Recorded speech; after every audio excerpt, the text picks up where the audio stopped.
याद रखिए दोस्तों, accounts is really interesting subject and useful also, लेकिन कब? जब आपके बेसिक कॉन्सेप्ट क्लियर हो। होता क्या है, जब आप 11th क्लास में एडमिशन लेते हैं, क्लास शुरू नहीं होती और आप ट्यूशन के लिए दौड़ पड़ते हैं। मैं बताता हूं दोस्तों, tuitions not required in accountancy, यानी ट्यूशंस नो नो। क्यों? देखिए, बेसिक कॉन्सेप्ट्स के लिए आपको थोड़ी सी मेहनत करनी होगी, और वो मेहनत क्या है? कॉमर्स विद डिफरेंस क्लासेस, जब मेरे चैनल का नाम है, इसे आप विजिट कीजिए।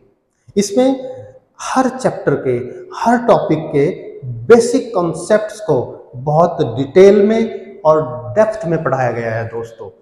अगर उन चैप्टर्स की आप बेसिक नॉलेज, बेसिक कॉन्सेप्ट्स को समझेंगे तो आपकी कॉन्सेप्ट्स की क्लैरिटी होगी। जैसे 11th में बेसिक टर्मिनोलॉजी, यानी अकाउंटिंग की बेसिक टर्म्स क्या होती हैं, अकाउंट्स होता क्या है, देन कॉमर्स क्या है, बिजनेस स्टडीज क्या है, मैनेजमेंट क्या है, इनके बेसिक कंसेप्ट की नॉलेज होना जरूरी है। अकाउंटिंग इक्वेशन क्या है, उसको रटना नहीं है, समझना है।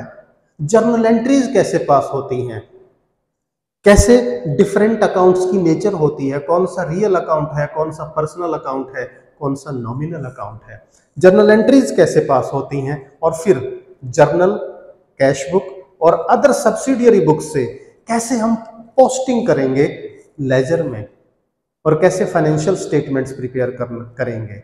अगर आप चाहते हैं कि आपकी नॉलेज 100% साउंड हो, और जब भी आप अकाउंट से रिलेटेड कोई कोर्स करें आपको 1% भी परेशानी ना हो, तो आप मेरे चैनल को सब्सक्राइब कीजिए, विजिट कीजिए। हर टॉपिक पे आपको अलग अलग प्लेलिस्ट में आप देखेंगे तो हर टॉपिक पे बहुत सारी वीडियोस हैं दोस्तों।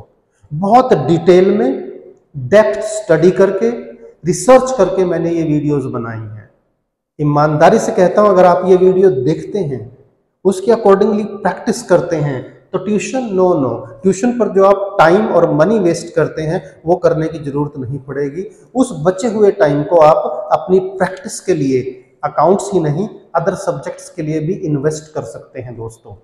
तो अपनी बेसिक कंसेप्ट क्लैरिटी के लिए कॉमर्स विद डिफरेंस क्लासेस, और इसमें अकाउंट्स, बिजनेस स्टडीज और इकोनॉमिक्स के बहुत अच्छे अच्छे वीडियोस हैं, उनको देखिएगा, समझिएगा, प्रैक्टिस कीजिएगा। और हाँ, अगर आपका कोई डाउट है तो मुझे लिखिए, आपको उसका भी आंसर जरूर मिलेगा।